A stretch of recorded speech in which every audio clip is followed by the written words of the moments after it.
আসসালামু আলাইকুম everyone, welcome to my channel. কেমন আছো সবাই? আল্লাহর রহমতে ভালো আছো? আলহামদুলিল্লাহ, আমরাও অনেক ভালো আছি। তো চলো, আজকে চিংড়ি পোলাও রেসিপি নিয়ে চলে এসেছি, দেখতে থাকো। তো তার আগে চিংড়িটাকে কিভাবে ক্লিন করছি সেটা একবার দেখিয়ে নিই। চলো। তো দেখো, চিংড়িগুলো দেখতে বেশ ভালো লাগছে আমার কাছে। তো যাই হোক, দেখো কিভাবে ক্লিন করছি। এভাবে হাতে নিয়ে এভাবে ক্লিন করতে পারো, না হলে দেখো কাঁচির সাহায্যে এইভাবে করতে পারো। তো দেখো ওর পিঠে নোংরাটা থাকে, তো একটু কাঁচির সাহায্যে ওটাকে একটু কেটে একটু করে ওটা টান দিলে বেরিয়ে আসে সহজে, বেশি কিছু মানে কষ্ট করতে হয় না, বেরিয়ে আসে। তো দেখো মোটামুটি হয়ে গেছে আমার, এগুলোকে সব ওইভাবে ক্লিন করে নিয়েছি আমি। তো এখন ধুয়ে এটাকে পরিষ্কার করে নিচ্ছি 2-3 বার পানি দিয়ে। তো দেখো এটাকে আবার দুভাবে রেখেছি, একটা খোসা ছাড়িয়ে একটা খোসা দিয়ে আর কি। দেখো যার যেটা ভালো লাগবে সে সেভাবে আর কি রাখে, তো আমি দুভাবেই দেখিয়েছি। তো দেখো এখন ফ্রাই প্যানটা অলরেডি বসিয়ে দিয়েছি, এতে গরম হতে থাক। তো চলো,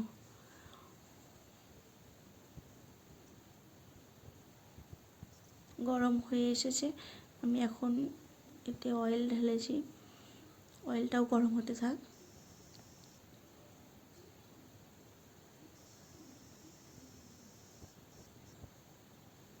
দেখো চিংড়িতে এখন আমি একটু নুন মাখিয়ে নিচ্ছি, আর সামান্য একটু হলুদ দেব, দিয়ে এটাকে ফ্রাই করব। তো নুন হলুদ মাখানো কমপ্লিট, এবার এটাকে ফ্রাই করব। চলো।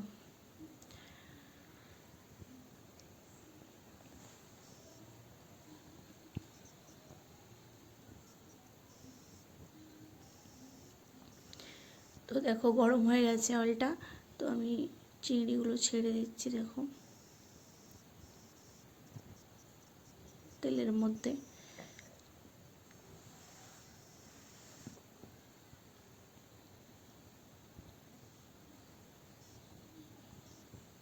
তো এগুলোকে এবার উল্টিয়ে দেবো একটু, বেশি না, কি বলো তো, 2 থেকে 3 মিনিট মতো লাগে এগুলোকে ফ্রাই করতে। চিংড়ি বেশি ফ্রাই করতে টাইম লাগে না, তো বেশি করবেও না তোমরা, 2-3 মিনিট মতোই করবে। এতে করে বেশি ভাজা ভাজা করলে টেস্টটাও নষ্ট হয়ে যেতে পারে, আবার শক্ত হয়ে যাবে বেশি, যার জন্য 2-3 মিনিটই ঠিক আছে।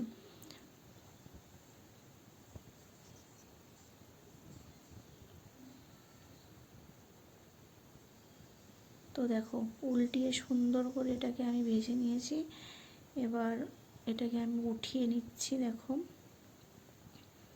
দেখো কি সুন্দর কালার এসছে, লাল লাল হয়ে গেছে। তো অলরেডি ভাজা হয়ে গেছে এটা। তো এটাকে আমি এখন উঠিয়ে সাইডে রেখে দেবো।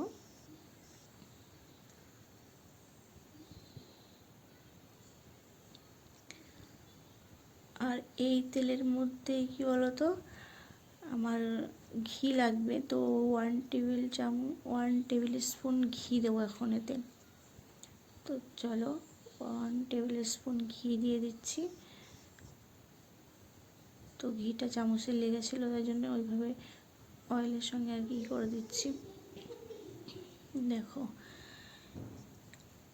এবার একটু হালকা গরম হয়ে আসলে ঘি আর তেলটা, এবার এর মধ্যে দেব আমি 2 টুকরো দারচিনি, 4-5টা এলাচ, আর একটু কাঁচা লঙ্কা দিয়েছি, আর 4-5টা গোলমরিচ, লবঙ্গ দিয়েছি 4-5টা। তো ওটাকে একটু হালকা কালার আসা পর্যন্ত কয়েক সেকেন্ড নেড়েছি। তারপরে দেখো এক বাটি পেঁয়াজ কুচিয়ে রেখেছিলাম আগে থেকে, পেঁয়াজটাকে দিয়ে দিচ্ছি। তো পেঁয়াজটাকে আমি কী করবো, ভাজতে থাকবো যতক্ষণ গোল্ডেন ব্রাউন না হয়। তো দেখো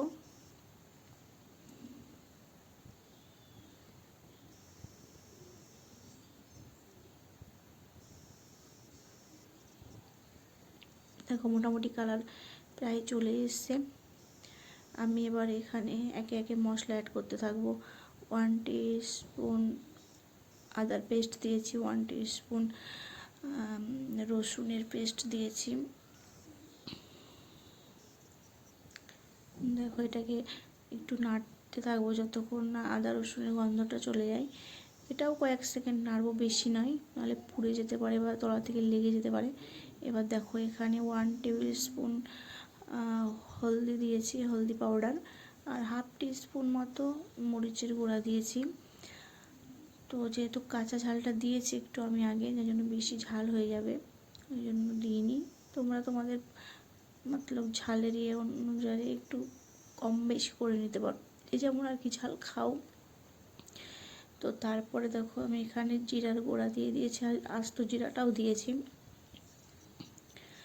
তো দেওয়ার পরে দেখো আমি ঘরে বানিয়েছিলাম এই মশলাটা, এটাও অ্যাড করে দিচ্ছি। তো এখন এগুলোকে আমি বেশি মানে তেলে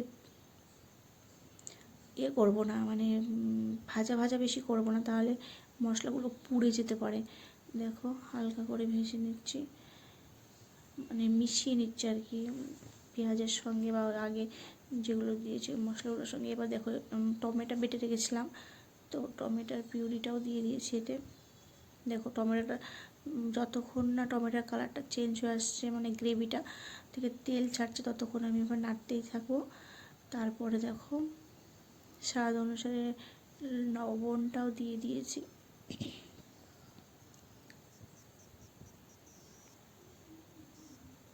দেখো কি সুন্দর কালার এসছে না, গ্রেভি থেকে তেল ছাড়তে শুরু করে দিয়েছে। তো এইভাবে সব কিছু ঠিকঠাক দিলে সুন্দর গ্রেভি থেকে তেল ছেড়ে দেবে। দেখো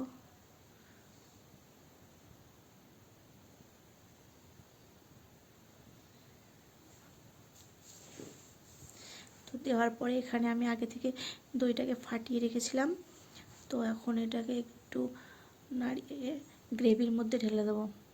তো এখানে আর একটা জিনিস, গ্রেভি দইটা যখন আমি দিচ্ছি না তখন গ্যাসের ফ্লেমটা একটু লো করে দেবো, কারণ হাই ফ্লেমে যদি দেওয়া হয় দইটা তো ওটা ফেটে যেতে পারে।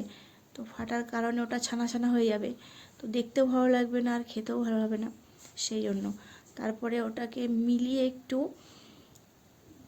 সুন্দর করে যখন মিশে যাবে না গ্রেভিটার সঙ্গে, তখন হালকা করে একটু বাড়িয়ে দিতে পারো। তো হাই টু মিডিয়াম ফ্লেমেই এটাকে রান্না করবে, তাহলে মশলাটাও ঠিক থাকবে, পুড়বে না, টেস্টটাও ঠিক থাকবে। তো এখন দেখো সেটা থেকেও মশলা থেকেও আর কি তেলটা ছাড়তে শুরু করে দিয়েছে। তো মশলাটা পুরো রেডি হয়ে গেছে। এখন আমি আগে থেকে ভিজিয়ে রেখেছিলাম আধা ঘন্টা বাসমতি রাইস, ওটা এবার দেবো গ্রেভির মধ্যে। দেখো দিয়ে এটাকে মশলার সঙ্গে মাখিয়ে নেব, যাতে করে মশলাটা আর কি এই চালের মধ্যে অ্যাবজর্ব হয়ে যাবে সুন্দরভাবে, সেই জন্য দেখো মাখিয়ে নিচ্ছি সুন্দর করে। আর এটাকে হালকা হাতে মাখাবে, বেশি।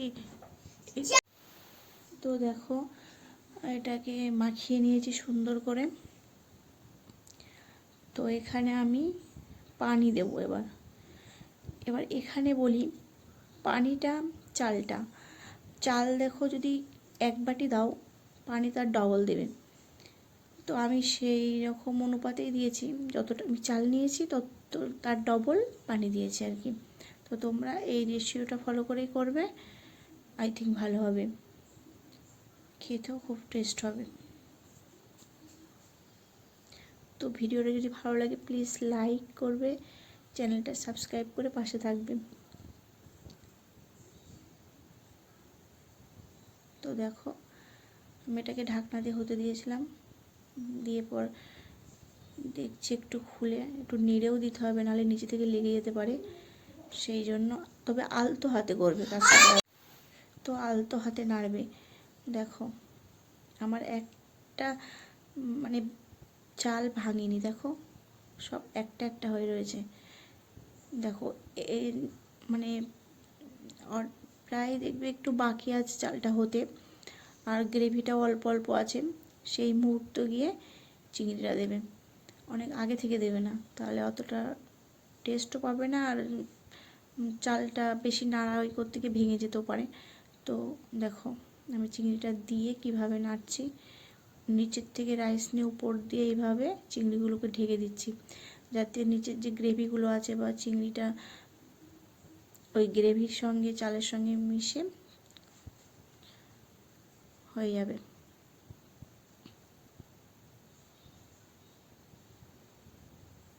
তো দেখো ফাইনাল লুকটা কি সুন্দর হয়েছে। দেখো আমি তোমাদেরকে একটু দেখাচ্ছি, দেখো কি সুন্দর হয়েছে। দেখো এখন দেখো একটা ভাতও ভাঙিনি, দেখো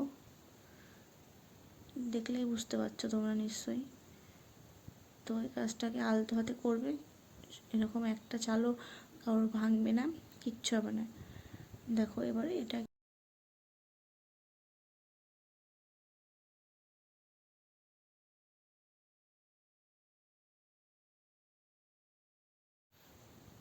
তো দেখো